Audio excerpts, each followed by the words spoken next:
Mi suegra me invitó a una cena en el restaurante más caro de la ciudad. Frente a todas sus amigas, ella anunció que yo pagaría la cuenta, pensando que me vería avergonzada. Pero cuando el gerente llegó a la mesa y dijo 3 palabras, su sonrisa desapareció. Aquella noche descubrí que ciertas personas solo respetan a quien tiene poder, y yo tenía mucho más de lo que ella imaginaba. Pero antes de continuar, verifica si ya estás suscrito al canal y escribe en los comentarios, ¿de dónde estás viendo este video? Nos encanta saber hasta dónde están llegando nuestras historias. Mi nombre es Catalina, tengo 35 años, y durante mucho tiempo creí que el amor sería suficiente para superar cualquier obstáculo. Que si amaba de verdad, las personas a mi alrededor también me amarían de vuelta. Que la bondad atrae bondad, que la humildad conquista respeto. Estaba completamente equivocada. La historia que voy a contar sucedió hace poco más de un año, pero aún siento el peso de aquella noche en cada fibra de mi cuerpo.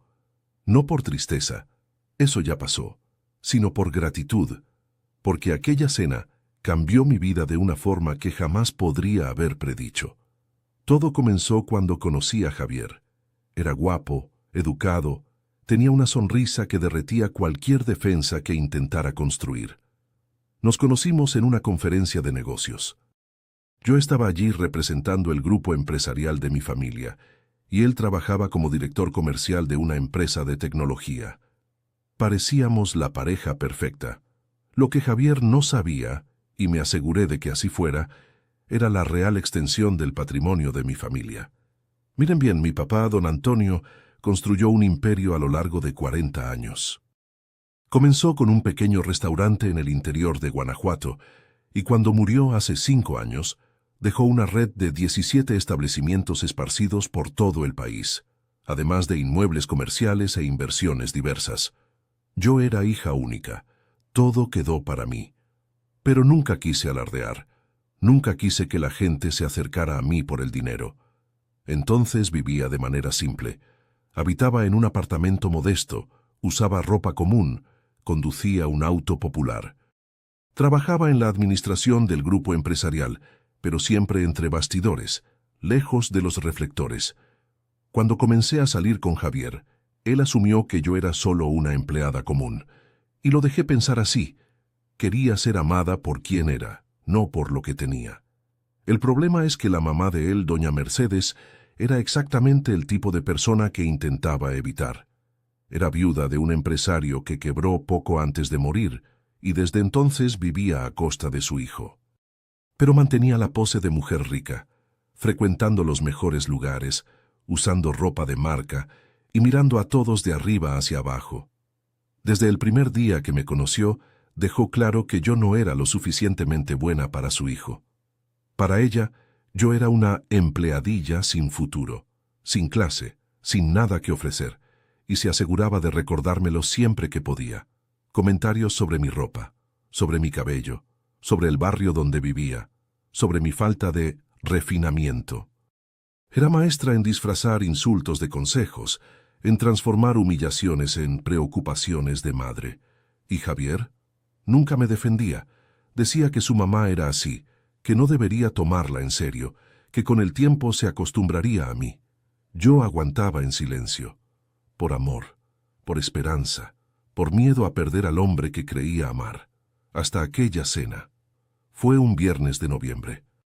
Javier me llamó al final de la tarde diciéndome que su mamá había organizado una cena especial en un restaurante muy sofisticado.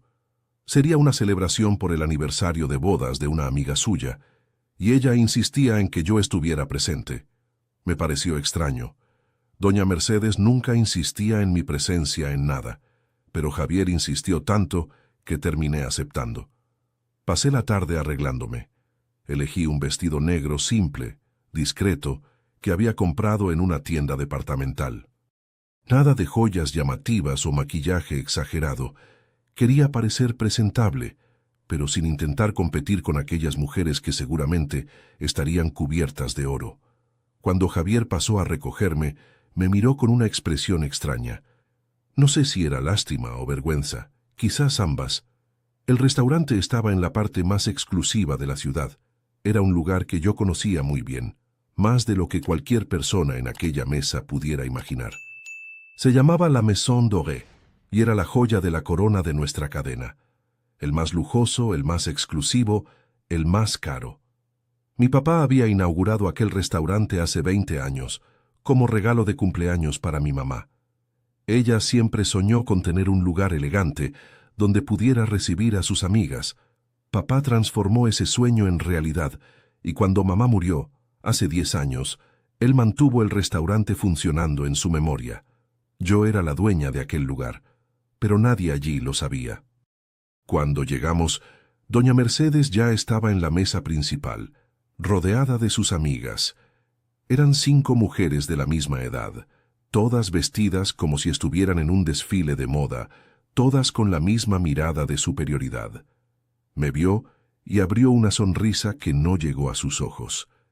«Catalina, cariño, qué bueno que hayas venido. Siéntate aquí, a mi lado». Eso me puso en alerta. Doña Mercedes nunca me quería cerca.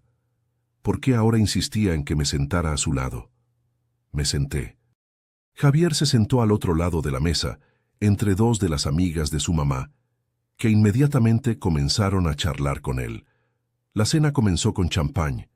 Luego vinieron los aperitivos, los platos principales, los postres, todo de lo mejor que el restaurante tenía que ofrecer. Yo conocía cada platillo, cada ingrediente, cada técnica usada en la preparación, pero fingí estar impresionada, como si fuera mi primera vez allí. Durante toda la cena, doña Mercedes no desperdició una oportunidad de lanzarme indirectas. «Catalina, cariño, ¿ya habías estado en un lugar como este antes? Debe ser todo muy nuevo para ti». Yo solo sonreí y dije que el lugar era realmente muy bonito. «Me imagino», ella soltó una risita. «Con el salario de empleada es difícil frecuentar lugares así, ¿verdad?». Sus amigas rieron junto a ella. Sentí mi rostro quemar, pero mantuve la compostura. Javier fingió no escuchar. Cuando el postre fue servido, ya estaba exhausta. No de la comida o las bebidas, sino de la tensión constante, de las indirectas, de las miradas de burla. Solo quería irme. Pero entonces, doña Mercedes hizo su movimiento final. Llamó al camarero y pidió la cuenta. Cuando él trajo la pequeña carpeta de cuero, ella la agarró, la abrió, miró el valor y su sonrisa se ensanchó más aún. «Ay, Dios mío», dijo en voz alta, asegurándose de que todos en la mesa escucharan. «Esta cuenta está absolutamente exorbitante. Casi 19,000 pesos». Sus amigas abrieron los ojos en sorpresa. Algunas soltaron exclamaciones, y entonces doña Mercedes se giró hacia mí. «Catalina, cariño, tú no te importaría pagar, ¿verdad? Después de todo, fuiste tú quien más comió y bebió toda la noche». Eso era mentira. Apenas había tocado la comida. Pero a ella no le importaba la verdad. Todas las mujeres en la mesa me miraron. Algunas con lástima, otras con una curiosidad mórbida, esperando ver mi humillación. Javier finalmente me miró, pero no dijo nada. Su silencio fue más doloroso que cualquier palabra. Sentí el peso de aquel momento. Sentí el aire pesado, las miradas sobre mí, la expectativa de que fuera a desmoronarme. Y fue en ese momento exacto cuando el gerente del restaurante apareció. El gerente de la Maison Dorée se llamaba Rodrigo. Había trabajado con nosotros durante 15 años, desde que el restaurante abrió. Era un hombre discreto, profesional, absolutamente leal a mi familia. Y cuando vio la escena que se estaba desarrollando, entendió inmediatamente qué estaba sucediendo. Se acercó a la mesa con pasos tranquilos, su expresión ilegible. «Buenas noches», dijo, su voz cortando el murmullo de la mesa. «¿Está todo bien aquí?». Doña Mercedes se enderezó, satisfecha de tener otra testigo para mi supuesta humillación. Sí, está todo perfecto», respondió con falsa simpatía.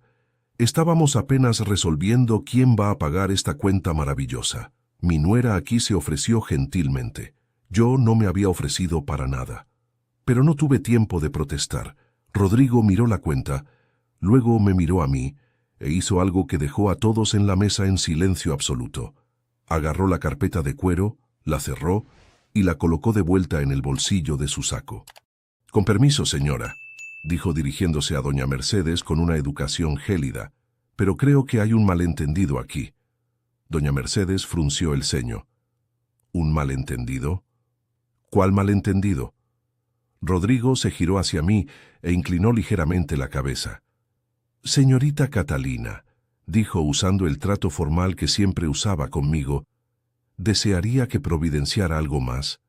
Quizás una botella del vino que su papá guardaba para ocasiones especiales». El silencio que siguió fue ensordecedor.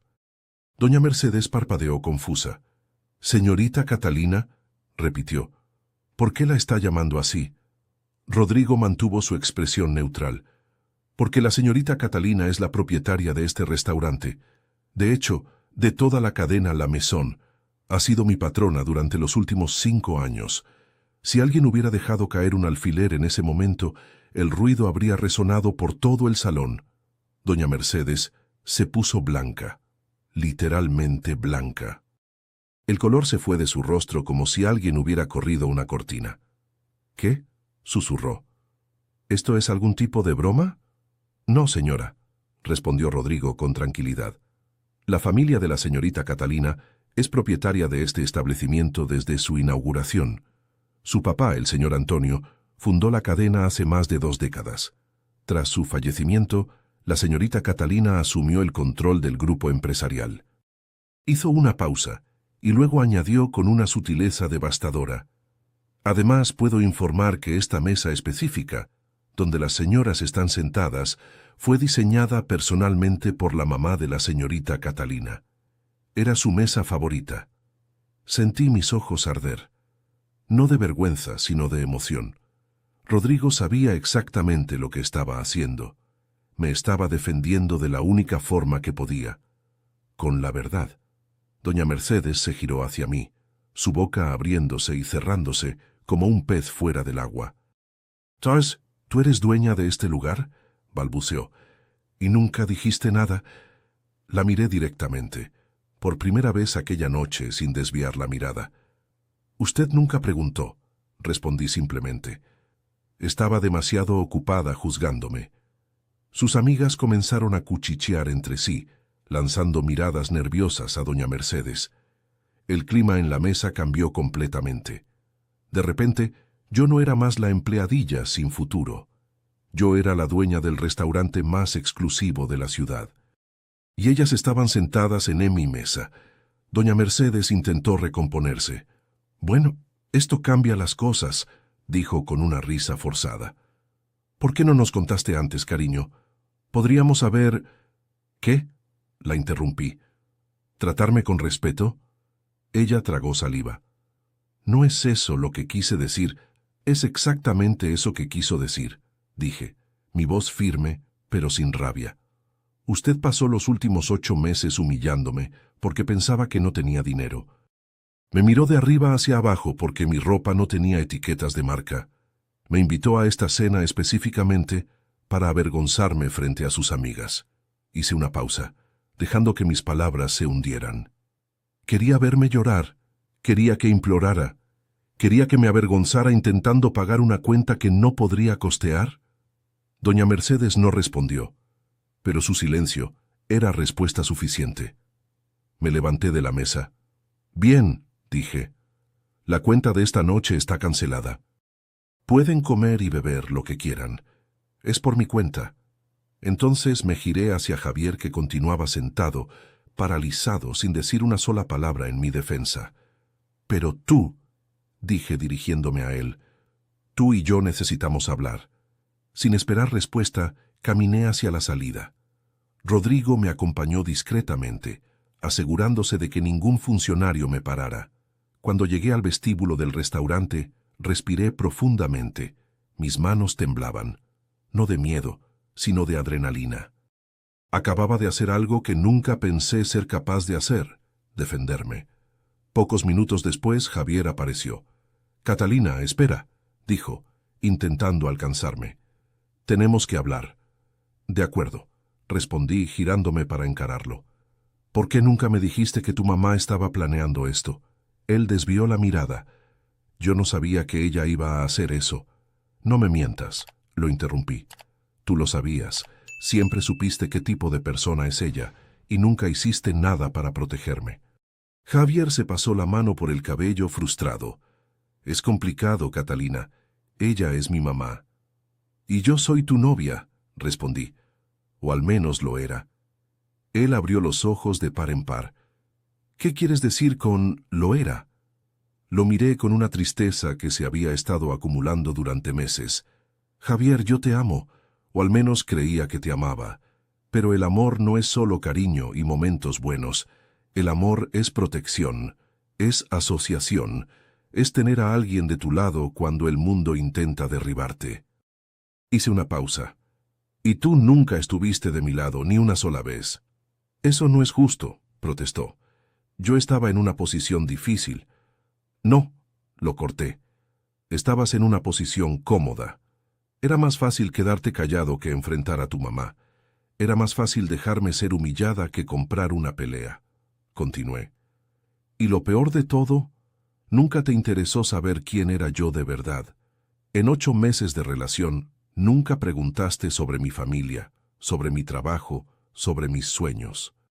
Solo asumiste que yo era una empleadilla, porque eso era lo que tu mamá decía. Javier se quedó en silencio. Yo podría haberte contado sobre la herencia, admití. Podría haberte mostrado quién soy realmente. Pero, ¿sabes por qué no lo hice? Porque quería ser amada por quien soy, no por lo que tengo. Y ahora veo que nunca me amaste de verdad. Solo estabas conmigo porque yo era conveniente. Intentó argumentar, pero las palabras no salieron.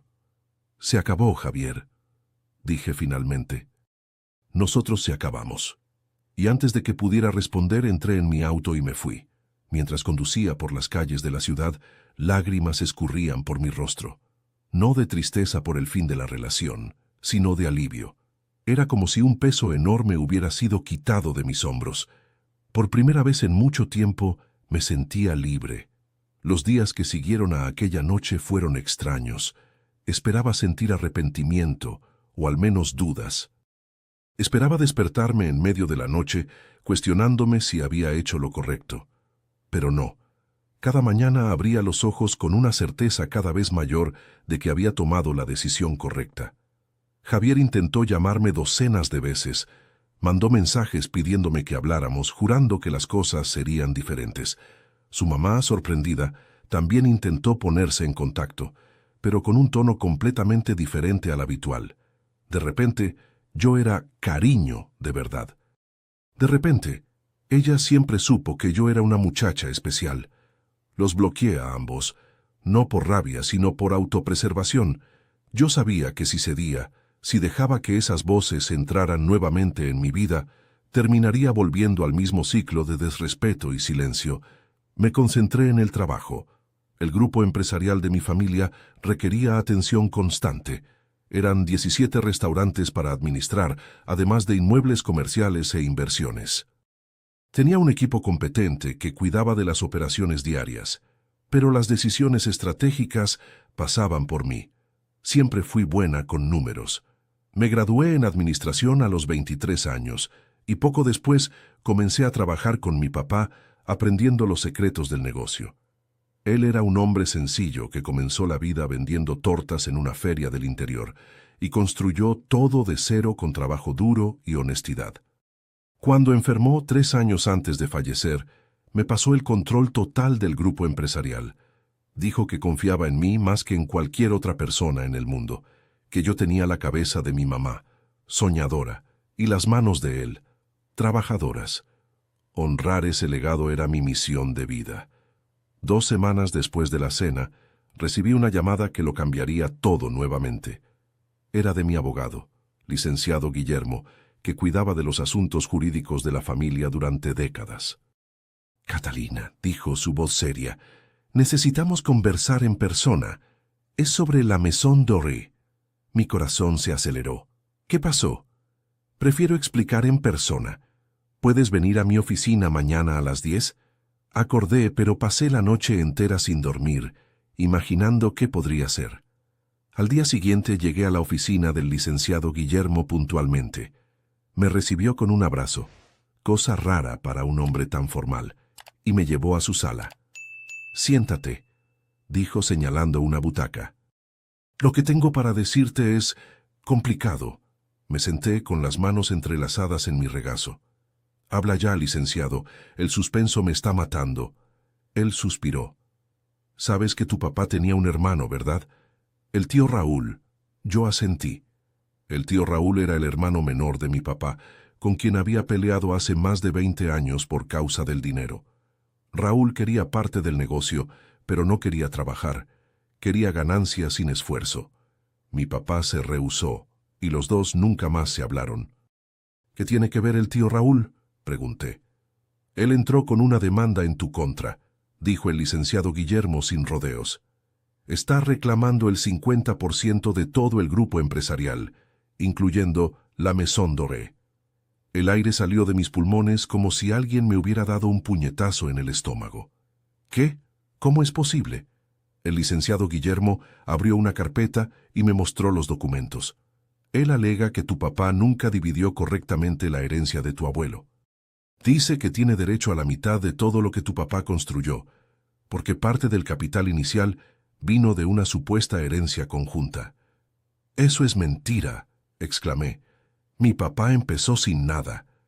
Él me lo contó 1000 veces que el primer restaurante fue abierto con dinero que ahorró trabajando en ferias. «Lo sé», dijo el licenciado Guillermo con calma, «pero Raúl presentó documentos que, según él, prueban lo contrario.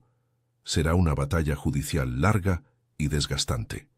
Sentí las paredes de la sala cerrándose sobre mí. ¿Qué puede pasar si él gana?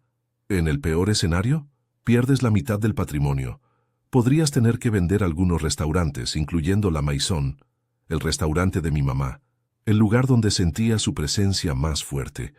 «No voy a dejar que eso suceda», dije, mi voz temblando de rabia.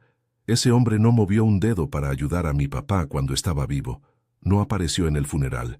No mandó un mensaje cuando mi mamá murió. ¿Que ahora quiere la mitad de todo? El licenciado Guillermo asintió. «Desafortunadamente la justicia no siempre es justa, pero vamos a luchar con todo lo que tenemos». Salí de la oficina con la cabeza dando vueltas. En cuestión de semanas, mi vida había sido volteada de cabeza. Primero el fin de la relación, ahora esto.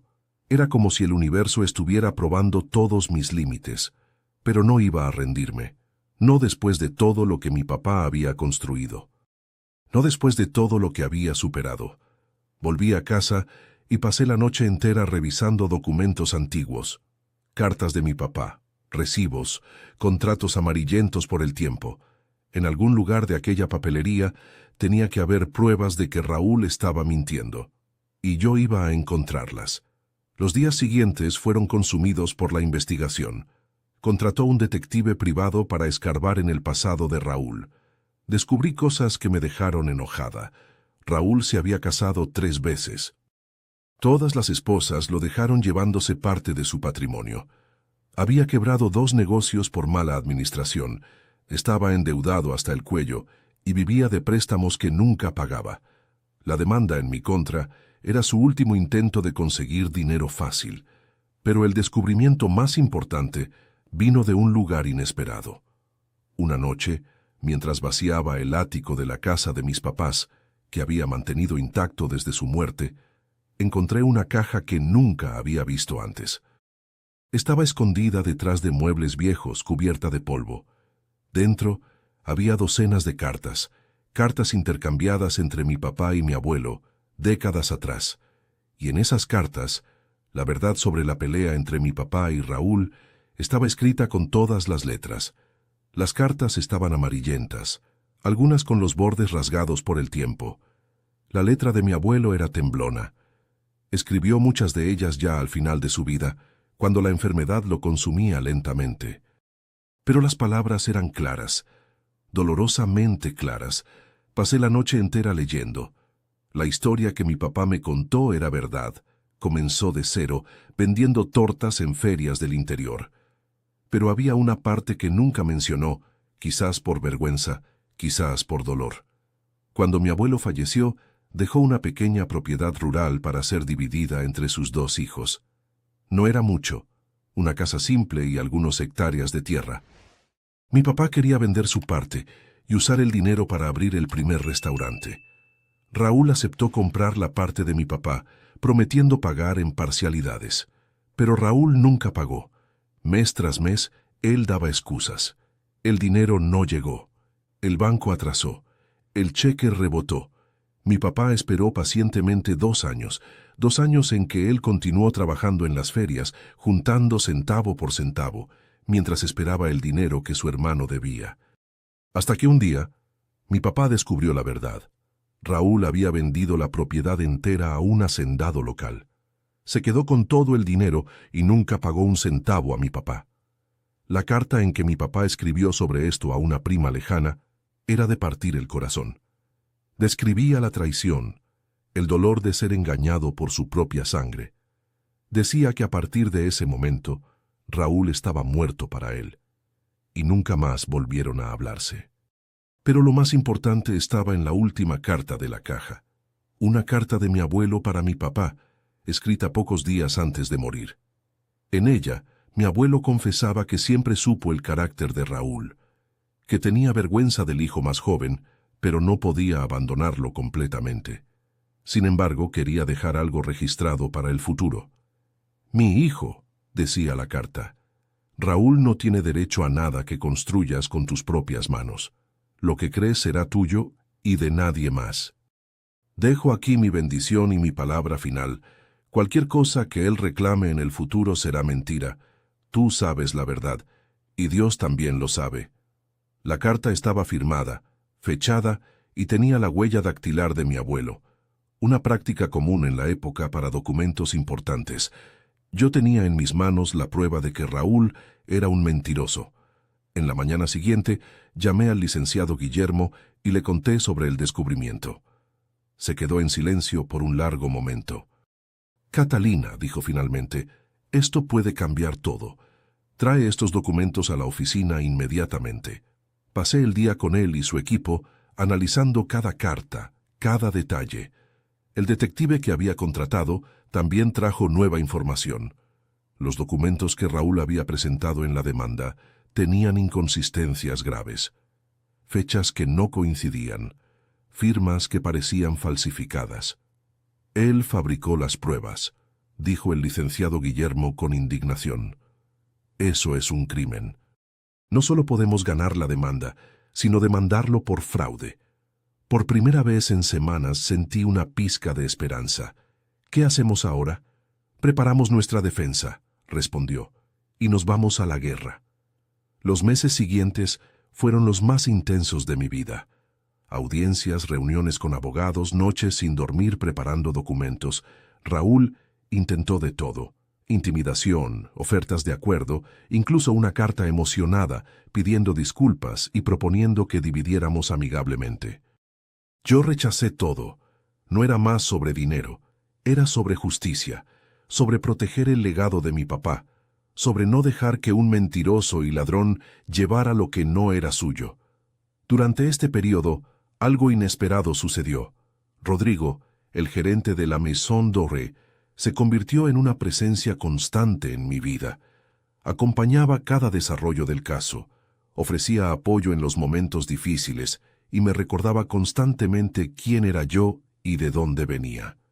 «Su papá estaría orgulloso», me dijo una noche, después de una audiencia particularmente difícil. «Usted es fuerte como él». «No me siento fuerte», confesé. «Me siento exhausta». Él sonrió. «La fortaleza no es ausencia de cansancio, Catalina. Es continuar incluso cuando estás exhausta». Aquellas palabras se quedaron conmigo. La audiencia final del proceso sucedió en un día lluvioso de julio. El tribunal estaba lleno. Abogados, testigos, curiosos que habían oído hablar del caso. Raúl estaba sentado del otro lado del salón, pareciendo mucho menos confiado que al inicio del proceso.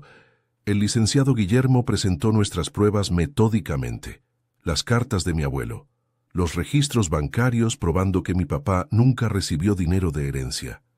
Los reportes de los peritos mostrando que los documentos de Raúl eran falsificados. Cuando llegó el turno de Raúl de declarar, se enredó en sus propias mentiras. Se contradecía en cada respuesta. Sudaba, tartamudeaba. La jueza lo observaba con una expresión que oscilaba entre el desprecio y la incredulidad. Al final de la audiencia, ella no necesitó mucho tiempo para deliberar. Este tribunal declara improcedente la acción movida por el señor Raúl en contra de la señorita Catalina, declaró su voz resonando por el salón. Más que eso, frente a las evidencias claras de falsificación de documentos y mala fe procesal, estoy remitiendo este caso para investigación criminal. Raúl empalidece. Intentó protestar, pero su abogado lo detuvo. Además, continuó la jueza, condeno al demandante al pago de todos los costos procesales e indemnización por daño moral a la demandada, en el valor de 300,000 pesos. Yo no podía creer lo que estaba escuchando. Habíamos ganado. Después de que la sesión fue encerrada, el licenciado Guillermo me abrazó. Se acabó, Catalina. Lo conseguiste. Pero cuando miré hacia el otro lado del tribunal, vi a Raúl mirándome con un odio puro en los ojos. Y en ese momento supe que no sería tan simple. La victoria en el tribunal debería haber sido el fin de todo. Pero ciertas personas no aceptan perder. En las semanas que siguieron a la decisión judicial, comencé a percatarme de cosas extrañas. Un auto que parecía seguirme cuando salía del trabajo, llamadas anónimas al despacho del grupo empresarial, mensajes amenazantes enviados a las redes sociales de los restaurantes. Al principio, intenté ignorar. Pensé que era paranoia, estrés acumulado de los meses de proceso.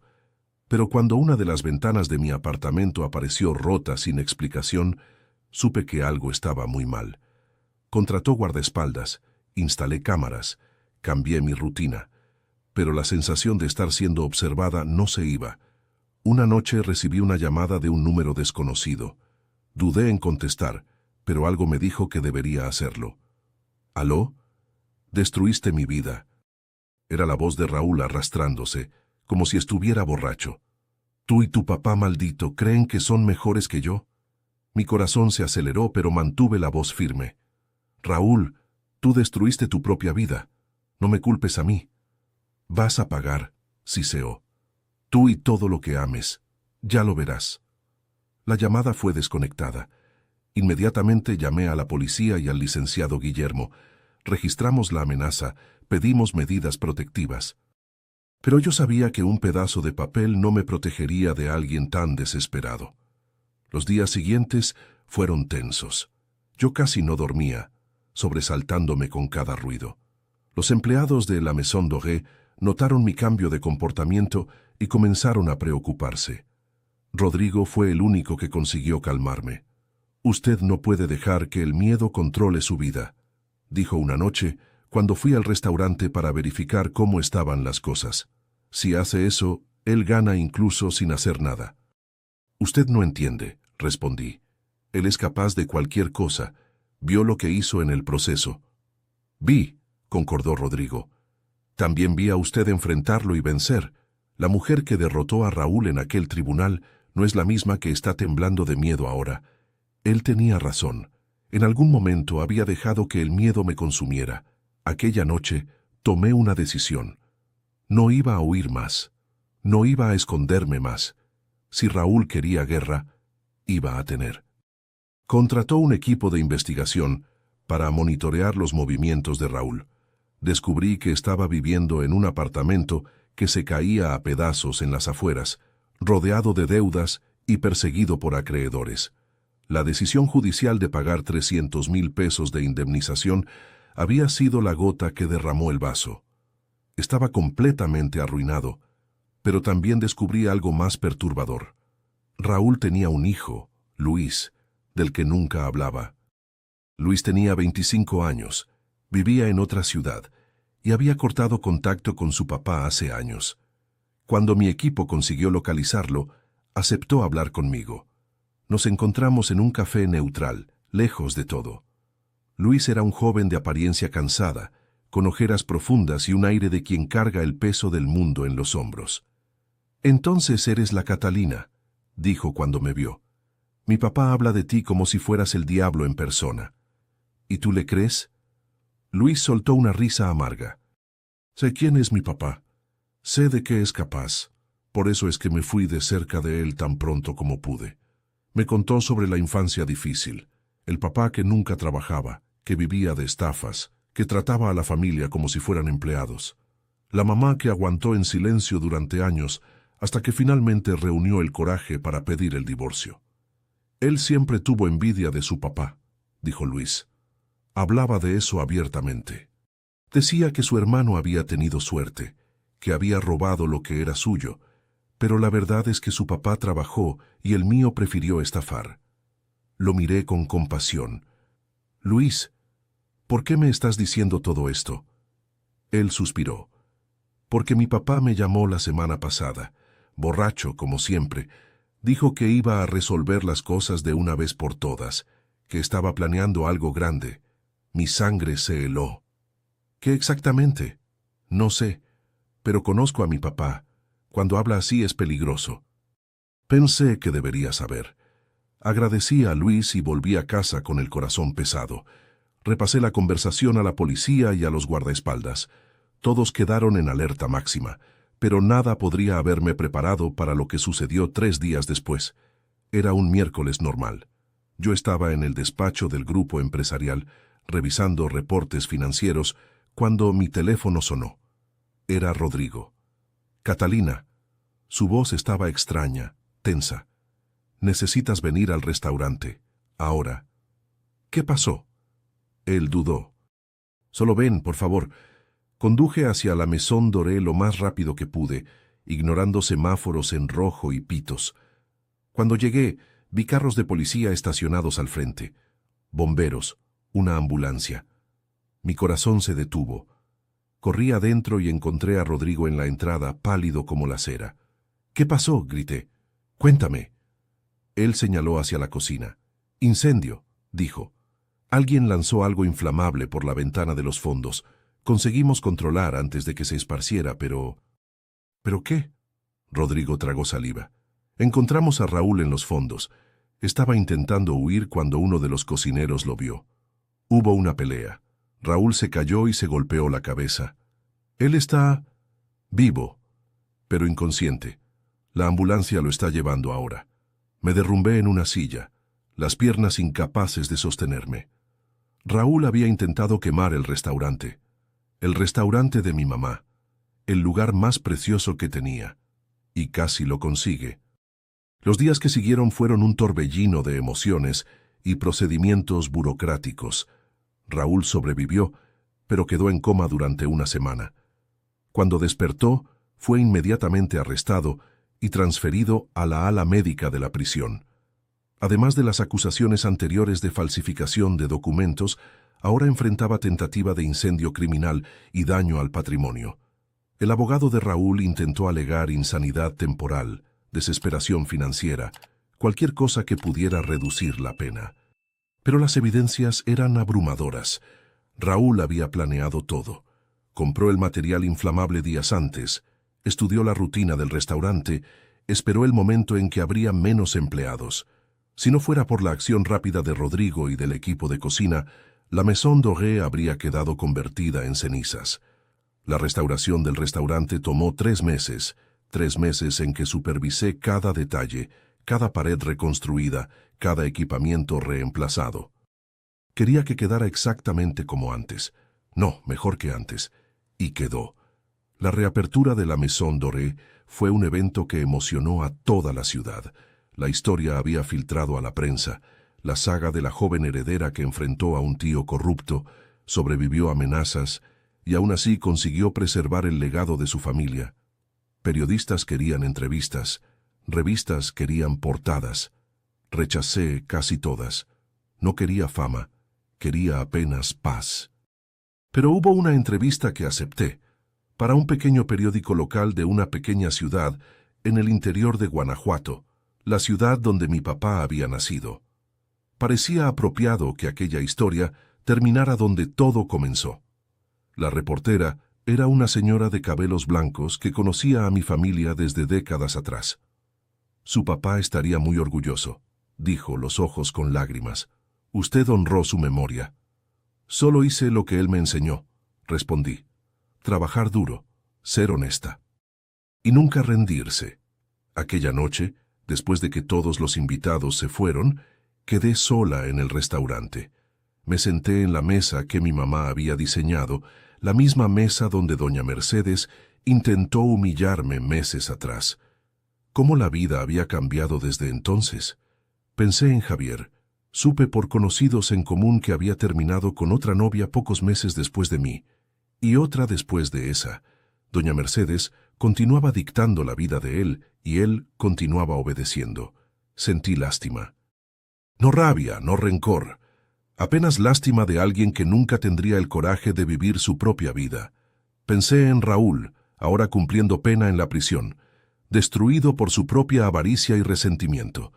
Toda la energía que gastó intentando tomar lo que no era suyo podría haber sido usada para construir algo propio. Pero prefirió el camino fácil. Y el camino fácil siempre cobra su precio. Y pensé en mí misma. La Catalina de un año atrás era tan diferente, insegura, silenciosa, permitiendo que otros me definieran, escondiendo quién realmente era por miedo a no ser aceptada. Aquella Catalina murió aquella noche en el restaurante cuando doña Mercedes intentó humillarme. En su lugar nació alguien más fuerte, más confiada, alguien que sabía su valor y no necesitaba probarlo a nadie. Mi teléfono sonó, interrumpiendo mis pensamientos. Era Rodrigo. ¿Aún en el restaurante?, preguntó. Sí, estaba pensando. Pensar demasiado hace mal, bromeó. Si quieres compañía, sonreí. Me encantaría. 20 minutos después Rodrigo llegó con una botella de vino, del stock especial que mi papá guardaba para ocasiones únicas. Creí que hoy merecía, dijo, sirviendo 2 copas. Brindamos en silencio. No había necesidad de palabras. En algún momento de aquella noche, entre conversaciones sobre el restaurante, sobre la vida, sobre el futuro, percaté de que mis sentimientos por Rodrigo habían cambiado. Él no era más apenas el gerente leal que conocía a mi familia hace años. Era alguien que me veía de verdad, que me apoyaba sin esperar nada a cambio, que estaba a mi lado en los momentos más difíciles. No sé quién dio el primer paso. Quizás fue él, quizás fui yo. Pero cuando nuestros labios se encontraron, fue como si todo finalmente hiciera sentido. No fue un beso de pasión desenfrenada, fue un beso de reconocimiento, de 2 personas que finalmente admitían lo que sentían. Cuando nos separamos, me miró con una mezcla de preocupación y esperanza. «Esto cambia todo», dijo. «Lo sé», respondí, «pero los cambios pueden ser buenos». Él sonrió. Aquella sonrisa tranquila que había aprendido a amar.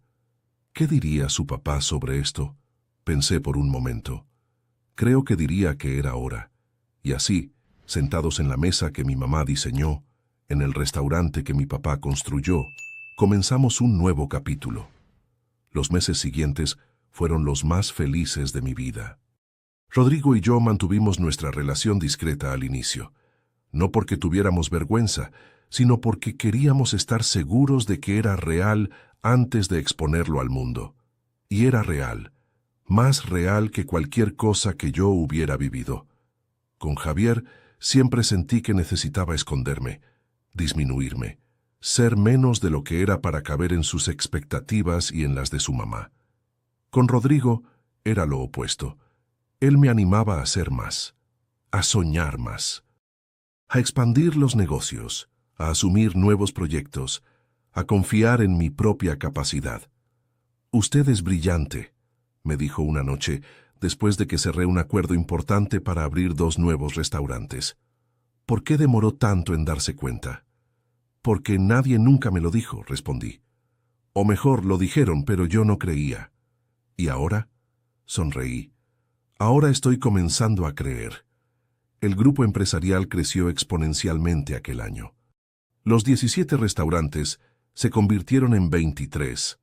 Las inversiones se diversificaron. contrató más empleados, implementé nuevas tecnologías, modernicé procesos antiguos. Pero el crecimiento que más me enorgullecía no era financiero. Creé una fundación en nombre de mis papás, la Fundación Antonio y María, dedicada a ayudar jóvenes emprendedores del interior que, como mi papá, soñaban en construir algo desde cero. Ofrecíamos capacitación, mentoría y microcréditos para quien tenía ideas pero no tenía recursos. En el primer año, ayudamos a más de 200 personas a abrir sus propios negocios, panaderías, talleres, salones de belleza, pequeños restaurantes. Cada historia de éxito me hacía acordar de mi papá, vendiendo tortas en la feria, soñando con un futuro mejor. Él estaría tan orgulloso. En un domingo de primavera, Rodrigo me llevó a un paseo al interior de Guanajuato. Dijo que quería mostrarme algo especial. Condujimos durante horas, conversando sobre todo y nada, hasta llegar a un pueblito perdido entre montañas. Era el lugar donde mi papá había nacido. Yo nunca había ido allá. Rodrigo estacionó frente a una casa simple, de paredes encaladas y techo de barro. En el jardín rosales florecían en tonos de rojo y rosa. «¿Qué es este lugar?», pregunté. «Era la casa de sus abuelos», respondió. «Su papá me habló sobre ella una vez, hace años. Dijo que soñaba en restaurarla, pero nunca tuvo tiempo». Mis ojos se llenaron de lágrimas. «¿Usted se acuerda de eso?». «Me acuerdo de todo lo que su papá me dijo», respondió Rodrigo suavemente. «Era un hombre especial, y usted es la continuación de él». Entramos en la casa. Estaba abandonada hace años, pero todavía era posible ver los rastros de una vida que existió allí. Fotografías empolvoradas en las paredes, muebles viejos corroídos por el tiempo. Una cocina donde mi abuela probablemente preparó miles de comidas. En la sala principal encontré algo que me hizo detenerme. Era un cuadro, un retrato pintado a mano de una pareja joven. Mis abuelos, percaté, cuando eran recién casados. Sonreían, llenos de esperanza, sin saber que sus hijos iban a trillar caminos tan diferentes. «Quiero restaurar esta casa», dije, la decisión formándose mientras las palabras salían. «Quiero transformarla en un memorial. Un lugar donde la gente pueda conocer la historia de la familia, de dónde venimos, lo que superamos». Rodrigo sostuvo mi mano. «Yo la ayudo», y así lo hicimos.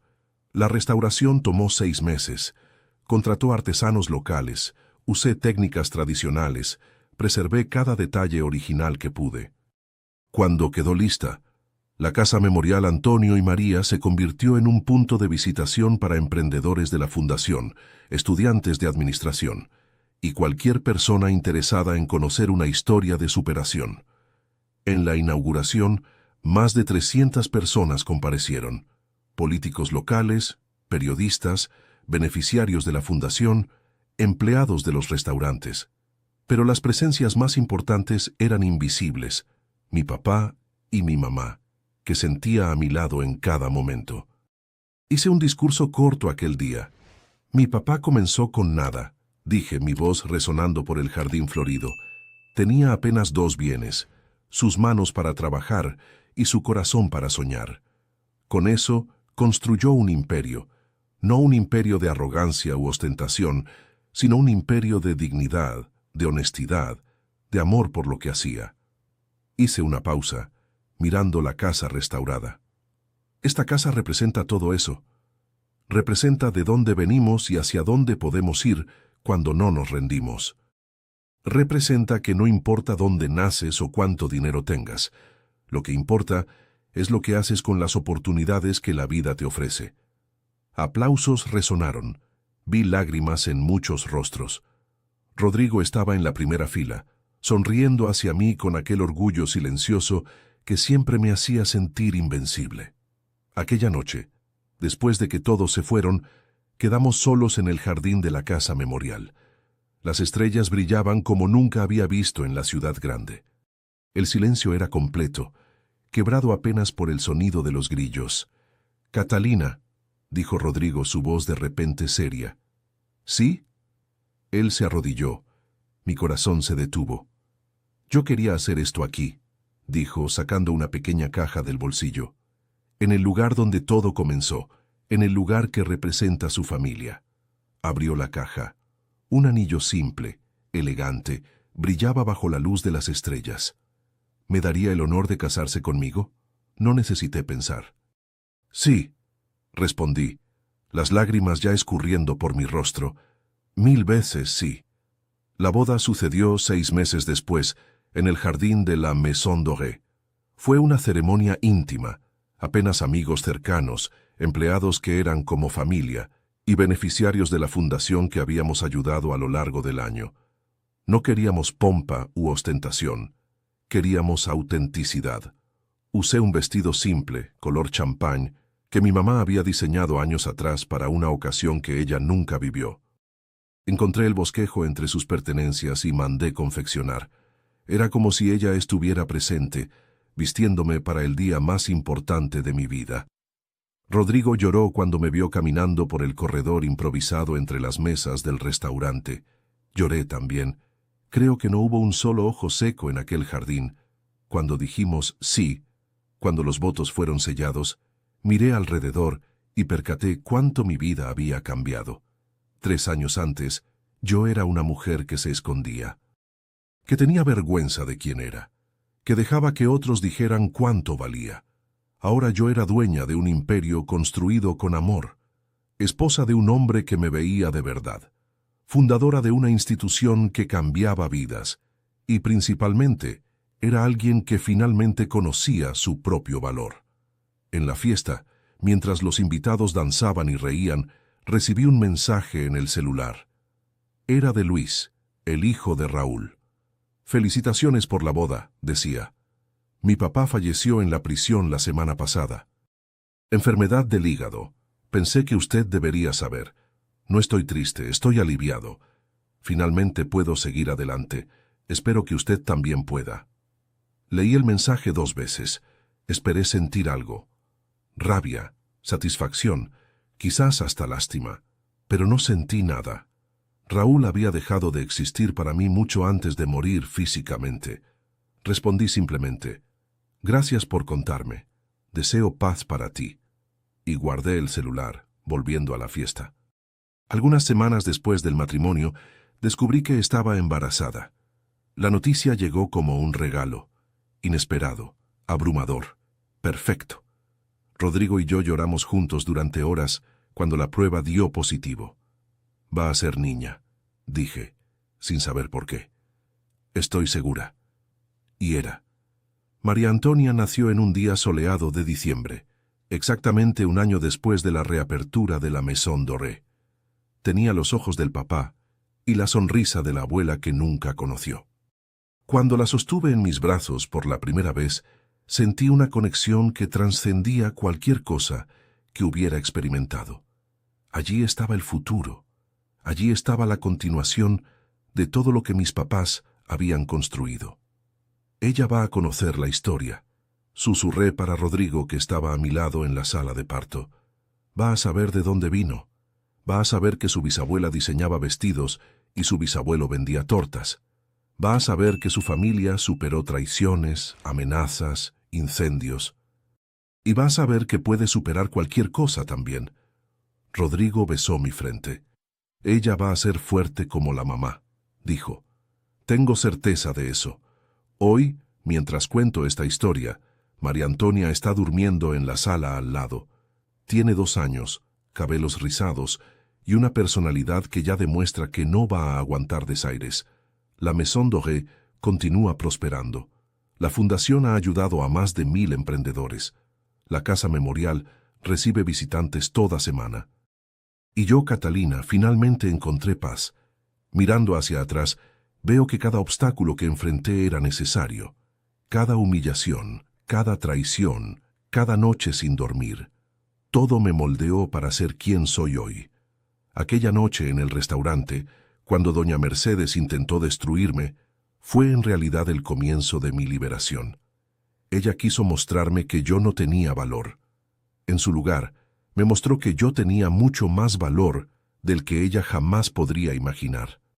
Si usted está viendo este vídeo y se identificó con alguna parte de mi historia, Quiero que sepa una cosa. Su valor no depende de cuánto dinero tiene, de qué ropa viste, o de lo que otros piensan de usted. Su valor viene de quién es usted por dentro, de su bondad, de su honestidad, de su capacidad de continuar incluso cuando todo parece imposible. No deje que nadie lo disminuya. No deje que nadie defina quién es usted. Y si un día alguien intenta humillarlo en público, recuerde, a veces la mejor venganza es simplemente ser feliz.